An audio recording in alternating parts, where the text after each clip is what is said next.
This is the Conscious Economics Podcast. Your co-hosts are two women who found themselves in careers on Bay Street, but decided that there was something missing. So here we are. I'm Rhiannon Roseland. I'm your co-host and the CEO of the Economic Club of Canada. I'm also the co-founder of Conscious Economics. Hi, I'm Asil, the CEO of Conscious Economics and a financial therapist. Now, we call ourselves economic healers, and that is a term that I'm sure nobody has heard before, but we really believe that if we want to heal our systems and create a more equitable society, it starts with actually healing our relationship with money and the economy. When you join us on this podcast, you'll be exposed to courageous conversations that help us examine, heal, and redefine the relationship we have with money. Join us on this journey as we co-create the new economy together. What's up, everybody? This is Asil from the Conscious Economics Podcast, and I'm joined with a very special guest with us today, Sian Canavan, who is the head of RBC InvestEase. And if you've been listening to us, you know that RBC InvestEase has been such a great supporter for our podcast. So thank you so much for your support, but for joining me today to have a really interesting conversation around the role of women in investing. Yeah, thank you so much for the invitation. It's a topic I'm so passionate about and obviously have lived both from a career and a personal investing perspective. And I'm so happy to share some thoughts and perspectives and hopefully some tips for individuals to think about as they're starting or on their investment journey. Absolutely. So we like to start with personal stories, and this will help the listeners really understand where you're coming from and what kind of personal and professional lens you're bringing into this experience. So tell us a little bit about your story, how you found yourself in this industry, and some of that. Yeah, it's a great question. I have to look back in time a little bit. I definitely did not grow up thinking that I would work in the investment industry. To be honest, I didn't even know that there was an investment industry. That's not something that was really something we spoke about in our home. It's not something I was overly familiar with. I had basic concepts of money. I started my first job when I was 8 years old doing a paper route in my hometown. And I remember going to open my first bank account so that I could get my deposits for my paycheck. And it was like a quarter of a penny per flyer type of situation. Very, very you have to do a lot of flyer stuffing to make some real money on that front. And so that was kind of my first experience with that. And then my parents were very, very strict about saving. They were all about saving. And that kind of comes from their background. They moved to Canada in the early 80s. And so they had a really big impact on me from that perspective. So as I had different kind of jobs while I was a teenager, I would always be thinking about what I wanted to do when I kind of grew up. And the first goal for me was a university education. And so all of the money that I kind of earned in my teenage years, I put as much of that as possible towards saving for that goal. Mm-hmm. So had that in mind very early. And when I was thinking about what I wanted to do at university, I wanted to travel the world. And so I kind of leaned into this idea of international business being this pathway or gateway to global opportunities. And that's what I originally went to school for. I had no background in business before that. I had never taken a business class in school. I was really drawn to the international component of that. And then I got to university and quickly found out that all business is international. We live in a very globalized world today, and that for me, I wanted actually something a little bit more specific, more focused in terms of a path of study. And I just had the opportunity in one of my first years of school to have a really inspiring professor. And that professor was a professor of finance, and he just made things click for me. And I developed a passion for the investment management space through his classes and then many other professors, obviously, along the way. So in my third year of university, I switched my major to focus on finance. I got a minor in economics, and I decided I was on my way to a career in investments. The thing is, I didn't actually know what that meant. I really didn't have a good grasp of what different roles existed in the financial space.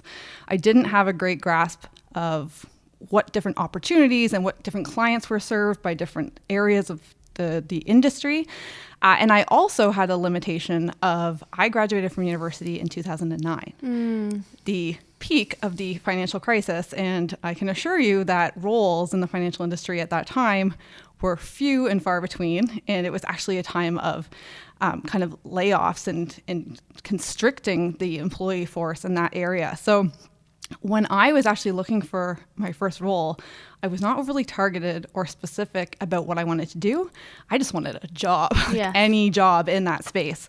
And I was so fortunate that that same professor actually that I connected with in second year, he introduced me to a connection of his. It was in Montreal at the time. I went for a round of interviews with their company, and it was in the investment counseling space. So it's an area that gives advice and manages portfolios for ultra high net worth clients, typically $1 million and above. And they took a chance on me, which was such an opportunity. And looking back, such a game changer in my life, set me on a path I had no idea I would be on. And I got to learn from some really experienced individuals and really kind of get my hands dirty on real life experience and learning from clients as well as my colleagues. I think that's a really important piece, like learning kind of the behaviors of clients and their stories of how they built their wealth. And I really enjoyed that side of it. So I knew from that point forward, I was going to want to stay on kind of what we call the personal finance side, working with end clients in their personal finances. And so my career since then has kind of traveled through different iterations, but I've worked at multiple financial organizations and I've had different roles in investment counseling and investment advisory. I've then supported those businesses from a head office perspective, being kind of an investment expert for investment advisors. And now at this point in my career, I'm back on the client-facing side in a totally different role, which I'm so excited about. But it's really about making investments accessible to everybody. I think there's just such a huge opportunity for us being the financial industry, and then myself too, to be connecting with individuals really early on in their lives, because when we think about investments, it tends to have kind of come across as a bit of an exclusive space for a long time. Absolutely. And this is like something we always bring up in our conversations and on this podcast and within our team. And part of our mission at Conscious Economics is to really create this accessibility and ensure that everybody feels they have a seat on the table. They are part of the conversation. So it's really key that you're bringing this point up. Yeah, it's so important. And there's been a really great shift in the industry as a whole. Those pre-existing establishments exist. The areas where I started my career, those parts of the organization, they exist and they continue to serve a really important role for a certain clientele. But what the industry is doing is it's actually expanding. It's growing to understand the needs of all individuals and to create platforms and kind of to create access essentially to everyone, regardless of how much money you have, regardless of how educated or aware you are or comfortable you are with the topic of investing, and trying to find the right way to service you and support you and really help you build your wealth. So there's really key things that I'm taking away from the story you shared, and thank you so much for sharing it. The first being the importance of savings that was instilled in you from your very first paycheck. And a lot of households and a lot of the stories that we hear from our community is that money was such a big taboo in their household that it was often not talked about, and they just didn't grow up knowing what to do with it. A lot of people struggle with that. And those grew up in environments where money was talked about, usually it was talked about in such a stressful environment where fights or violence or even discomfort or anger was associated with money, that now it's a source of avoidance or a source of conflict that they would rather not think about. So I just wanted to point that out because it was interesting that your first paycheck, some money disciplines were automatically introduced to you from your parents, which is a big part of your money journey. Yeah, I can delve into that a little deeper though, because I don't think there's any such thing as a perfectly healthy relationship with money. Mm-hmm. And when I talk about the discipline that my parents instilled on saving, there was also a dynamic there of guilt around spending. Yes. And that's not necessarily a great relationship to have developed early in my life. It almost created this situation where when I did start to earn money for myself as an adult, I wanted to spend all the money because I had been held back from spending money for so long. What a terrible decision. I had these great pieces of advice shared with me. I had built up good habits, But there's an interesting element there I want to explore a bit as well. Like when I share that story, I talk about how I was saving for university, and that was a really exciting thing for me, and I was really focused on it and dedicated to it. But I didn't have a second stream of savings. I didn't have a second stream of savings alongside my university plan for me to have after university. And I think a lot of people have this experience where savings or not, a lot of us going through post-secondary education do have debt at the end of that experience. It's a bit of a sacrifice that we make. It's almost been normalized in society that you do that. And so not only did I graduate with no money, I graduated with negative money.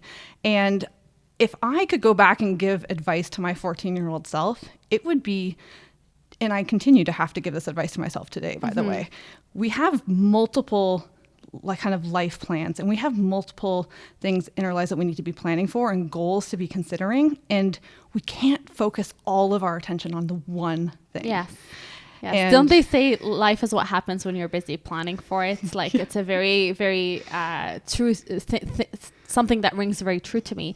But what's also important about what you're saying is that one of the mindfulness tools that we introduce here at Conscious Economics with our community is called future self-journaling, which is actually an exercise in which you be very engaged in creating the future that you visualize for yourself. And that act alone helps you with your saving habits. And one of my clients, for example, who struggled with saving, when we look deeper into why, it's not that she didn't know she has to save or lacked cash flow management skills or whatnot. It was more about her fear and the anxiety about the future, and her that anxiety was further heightened when it was coupled with her not knowing what she wants out of her life. So her throwing her money was just a way to mask the fact that she was just scared of whatever future she's creating given the uncertainties she was dealing with. So in other words, she was saying, I don't save because I don't know what I'm saving for. So it's very important with what you brought up, and this tool of future self-journaling is to continuously engage with these different things that excite us about our future, whether it's our education goals or maybe buying a house or traveling the world or whatever it is, because these things help us instill discipline, but also start visualizing the success of these things coming to fruition. And it's no longer something we do it because I have to save. It's more, I want to travel. And that's a very different energy shift when you approach it from that perspective. But I want to tie it more into the challenges that women specifically face when it comes to not just saving but investments. One of the things you said in your story is there is a lack of awareness from a professional perspective of like what is working in investments and what does that even look like, and there's also another lack of awareness of what it's like to be an investor, even if you're not interested from a career perspective. So let's talk a little bit about that. Like, what are some of the challenges in your personal and professional opinion that women face when it comes to investments? Yeah, and it is such an important thing, because even when we look at what I referenced before and what we do at InvestEase, which is really the digitization of a product that's traditionally been very exclusive and relationship based, in order to make it more accessible. Even if we look at the statistics kind of nationally across who's participating in platforms like this, it does tend to skew male. And it's a huge opportunity for us to get better at what we do, quite frankly, and to really try to zone in on the why. And I can absolutely share some things. So from more of a professional perspective, there has been work done into this. It's not something that's just being ignored, obviously. But one of the key takeaways that people have found is that women in general tend to be a little bit more risk averse. So they're more scared of taking risk, or they're less likely to take on a lot of risk. And of course, massive generalization, but that is something that's been observed a little bit thematically. And they do tend to be more educated about something before committing to it, especially when there's a risk involved. And so there's a big time commitment element there. And there's a responsibility on the industry and on those that support investment management to make sure the right tools are in place and the right education components are in place. And often we talk about this, we refer to it as financial literacy, but small pieces of information that really can help you understand where to even start and why you should start and what impact starting could have, and then continuing that journey, coaching you kind of along the way. And we haven't always done that. There's often just been this assumption that people know what to do and when to do it. And especially when you work in the industry, you talk about this stuff day in and day out, and your basic level of knowledge as an employee or as someone who works in the field is obviously going to be higher than the average person that is not in the field, but you tend to forget that. And it's really important that we all kind of take a step back and imagine that we're having this conversation for the first time and make sure that we are communicating in a way that makes sense and is really relatable. So that's a big opportunity. Another thing that they have found in some of their studies is that there's just a bit of a difference in kind of the way things are presented from a time management perspective. So over time, things have evolved, obviously. But if I'm having a busy day and I'm at work and then I have to rush home and my kid has soccer practice and I need to make dinner and then it's all of a sudden it's 10 o'clock at night, I might have had great intentions this morning of educating myself on something to do with my investments, but it didn't happen. Yes.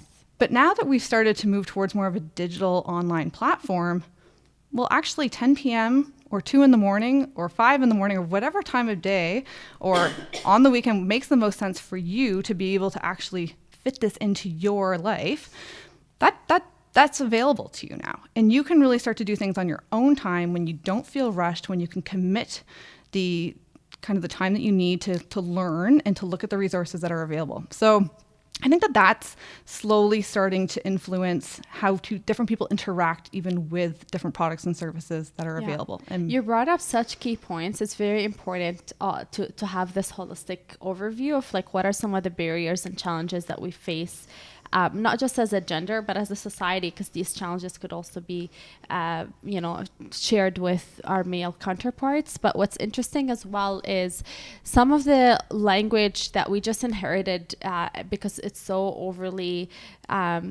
circulated in our society, such as, oh, I'm just not good with money, or I don't need to learn about investments because X, Y, and Z. And we need to start also shifting the dialogue. Like anytime you catch yourself saying these statements that no longer serve you, it's important to recognize, like, why am I saying that? Like, why am I saying that I'm just not good with money, or that I'm resisting the idea of being engaged with my investments, or being interested in learning more about how to invest, how to be an informed investor, whether or not I want to take care of my investments myself or have an advisor. A level of engagement is still healthy regardless of which route you go, in my opinion. So it's key to look deeper into what are some of the things that are preventing you from a personal perspective as well. Yeah, 100%. And it's really taking ownership of that. It's acknowledging it and taking ownership of it. It's everyone's individual responsibility to be investing in themselves. And when we talk about saving, it's really important to think about that almost like you're paying yourself. Yes, like when we think about getting our paycheck every month or 2 weeks or whatever the frequency is that you get paid, often the first thing we think about is we need to pay rent, we need to pay hydro, we need to pay our phone bill.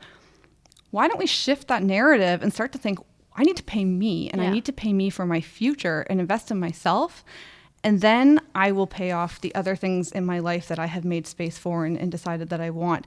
And I actually might every now and then reevaluate those expenses and maybe even cut some out because they're really not necessary. And I could be investing more in myself and really helping my future out with these small incremental decisions. Hold that thought. We have a quick word from our partners before going back to the episode. This podcast is brought to you by our sponsor, RBC InvestEase. Backed by expert human advisors, RBC InvestEase is a smart, online, automated investment service that allows you to invest with low effort and low cost. Open your first RBC InvestEase account and pay no management fees for your first year. Plus, start investing with as little as $100. Simply visit rbcinvestees.com/getinvesting and sign up using promo code AA407. And now back to the episode. It's a self-love practice now that you said it that way. Like when you're paying yourself, you're saying, I matter, my future matters, and it's important for me to take care of me. So it's a very interesting thing, because sometimes when people have issues with self-esteem or self-worth, or again, uncertainty and anxiety around the future, this is also correlated with bad financial management. And it's key when we talk about these things with our audiences to highlight the connection between the practical management of money, but also the emotional and psychological reasons associated with that, because they influence one another. So if I am a woman listening to you today and I'm interested in taking this on and wanting to own up to this area in my life, in healing the relationship I have with money and cultivating healthy habits, not just about investments, but overall with my money management, where do you think I would start? Yeah, it's a great question. And obviously this is such a personal decision, but going back to the accountability piece, you need to actually make the decision to start, and it's never too early and it's never too late. And I think it's really important that both of those sides be emphasized. So you can't be too young to start. So if you're young and you're sitting here, you're like, oh, that's 20 years from now problem. Don't look at it that way. There's definitely, you can have a different perspective. If you were that person 20 years ago and now you're like, oh my gosh, I waited too long, you did not. That is not the case. There's so much potential for you still, but you do have to start. That is really the critical step. And so I'll speak a bit little about the business where I work and the work that we're doing and the team that I'm part of. We're really focused on making investment management services and sophisticated professional investment management services available to anyone. Mm-hmm. And so I would encourage you all to start by going to look at a company like RBC InvestEase. It would just be a quick Google search. Robo-advisory as a whole is the umbrella that falls under. So you may have heard that term before, but I'll do a little bit of a deeper dive on how we actually work with clients and help clients. The first thing to know is there's really no minimum to participate. Anyone can come and open an account. Mm-hmm. And that's very key, by the way, because a lot of people feel or think, or the stigma associated with investment is that I need money to make money, when in reality, you can start with as little as $100, right? Yeah, and you can really open the account with nothing and take your time to build up to that $100 if you need to. And then as soon as you hit that $100 mark, we will begin investing your money for you. But you're not held back from participating and being there and starting those good practices. Yeah. That's an important thing to be aware of. There's also tons of content on our webpage that will really help you understand what account structure is really going to help you optimize your savings and investment plan for what you need to do and what your goals are. And it might actually involve opening more than one account so that you can actually have different buckets of money that you're kind of building for different objectives. The really nice thing to know is while this is online and digital, it's not human free. So it is really nice to know that there is a team of financial experts that are available to you, but because the digitization of the business affords us to really connect with so many more people and do it in a more streamlined way, we can offer those professional advisory services to you at no additional cost. And you can actually call those advisory professionals to have a conversation or ask for advice on how you should proceed before you even open an account. We're really here to provide the service when you need it, but not force it on you. So it's really at your comfort level. And when we talk about the woman angle again, oftentimes we also see there's a little bit of a lack of confidence. I myself had that. I worked in the investment management industry and it took me 5 years to open my first investment management account because I didn't know what type of account I should be opening. I felt like I didn't have enough money to be allocating to my savings and investments. And I quite frankly didn't feel like I had the time to be making sound investment decisions for myself that would better my financial position. We want to be able to help you with that, and we want to make that easy for you. And we also want to educate you where we can. So being with a company like RBC means that we do have different investment management services available. And when we talk about this digital portal and this digital business, it is typically a great starting point for individuals, but it's not necessarily where you're going to spend your entire investing life cycle. And it might not even be the only solution that is appropriate for you today. We want to help you understand that and help you understand why and help you get set up in that perspective. It's a great place to start. The other thing that we can really help you with is that behavioral habit building piece. Mm-hmm. So I might have the best intentions and say that every paycheck, I'm going to take $200 and put it towards my savings. And maybe I put that in my tax-free savings account, for example, so I can invest it. And ideally it's going to grow. And then I don't even have to pay gains in the future on those capital gains, which is fantastic. And it's a huge opportunity for me. But if I skip a month, or I forget, or I decide I want a new pair of shoes, or life happens and I might stop working on that habit, and then I might just stop contributing altogether. And that's not, again, helping me with what I really value and what really benefit me. So we actually have systems built in where you can set up these automated contributions. It's such a perfect way to create habits without having to actually go through the behavior physically every month or every quarter. And I mean, I've been doing that now for 10 years, and it's the best decision I've made in my career. Absolutely. From an investment perspective. Yes, habits are key, and we are approaching the end of the podcast, and we can certainly talk for hours here about some of the things and nuggets that we want our audience to walk away with, which is why we do these things weekly. So I just want to ask if there's any last minute advice or something you want to leave our audience with. Yeah, there's just one last piece I want to cover, and it's for the whole audience, but we do find that for women in investing, this tends to be a bit more of a passionate element, is when you invest your money, you're essentially investing it in a company or lending it to a company, and you want to be thoughtful about how those allocations happen. And one of the things that we're able to do is offer a product that's really aligned with people's value systems, and that's really focused on what we call in our industry, because we have all the acronyms, but ESG, which is environmental, social, and governance practices, which is really around promoting climate change. It's about being good employers. It's about being participative in your communities and helping the individuals that you're working with. And we have products that have been built to really focus on the companies that are the best at that. Absolutely. And we make that accessible to you as an end investor as well. So you can go to bed at night knowing not only that you're helping yourself, but also that you're helping kind of the world at large, and you're contributing to that. Yeah, we actually believe so much in ESG that we've dedicated a module just on that topic. If you want to learn more about it, on our mindfulness and money experience, which is available to you at any point, you can go to consciouseconomics.ca, register for this 8-module experience that takes you through different angles on this topic. And there's a module specifically on ESG.